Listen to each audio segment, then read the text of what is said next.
खर तर विक्रांत दादा विलास लांडे यांच्या पुढाकाराने हे यात्रेचं नियोजन केलेलं आहे. कसं पाहताय? एकदम एकदम मस्त मस्त एकदम सगळं छान आहे आणि भरपूर लेडीजांना एवढं लांब जायचा प्रवास. किती जणी मैत्रिणी तुम्ही चालला? आम्ही चाललोय 14. 14. हा. आणि सगळं टोटल किती आहे? सगळं आता टोटलच नाही सर सांगता येणार मला. भरपूर आहेत बघा ना, पूर्ण प्लॅटफॉर्मच भरलंय ना. आता तिथे उतरल्यावर आम्हाला कळेल की आम्ही सगळ्या एकत्रित किती आहेत त्या. बरोबर ना? आणि आम्हाला हॅपी जर्नी करा तुम्ही लोकांनी. तुमचा प्रवास सुखाचा हो. हे हारू नको एवढ्या जणींमध्ये 12 मध्ये नाही बरं का, एवढ्या सगळ्यांमध्ये कोणी हारवू नाही पाहिजे. नाही तर तुम्ही मुलाखत घेतली तुम्हालाच शोधवायला पाठवेल मी. एक प्रश्न विचारायचा आहे की हे ज्यांच्या पुढाकाराने खऱ्या अर्थानं नियोजन केलं गेलंय ते म्हणजे माजी नगरसेवक विक्रांतदादा विलास लांडे. तर यांच्या नेतृत्वाबद्दल काय सांगाल? कशा पद्धतीने? यांचं नेतृत्व खरोखर खूप छान आहे.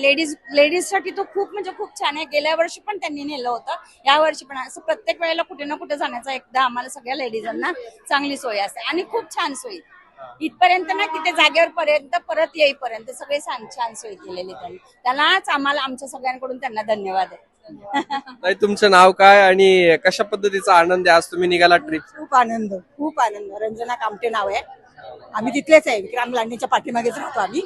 तिथलेच आहेत आम्ही सगळे. छान, त्यांचं खूप छान सहकार्य, खूप सुंदर आहे त्यांचं. हो छान. त्यांच्या नेतृत्वाबद्दल काय सांगाल? काय आता त्यांचं नेतृत्व म्हणजे सुंदर आहे, छान असं म्हणजे. याच्या आधी पण तुम्हाला नेतृत्व लाभलं? हो लाभलं होतं. हो हो. पुन्हा काय? काही नाही, आता पुन्हा बघू आता परत जर त्यांनी काय नेतृत्व लाभलं तर जाता येईल, वेळ येईल ती. पण छान आहे त्यांचं, म्हणजे माणूस म्हणजे जपण्यासारखं असं. आता पुण्यात निवडणूक लागलेली आहे. निवडणुकीच्या निमित्तानं ते जर उभे राहिले तर पाठिंबा असेल का? हो असेल. मग आमच्या सोसायटीला घेऊन जावं. अजून आम्ही सगळ्यांचा पाठिंबा असतात. सोसायटीचा पाठिंबा आहे, अख्ख्या सोसायटीचा. आम्हाला एकांतात जाता नसतं आलं सर. त्यांनी जी सोय केली ते आम्हाला.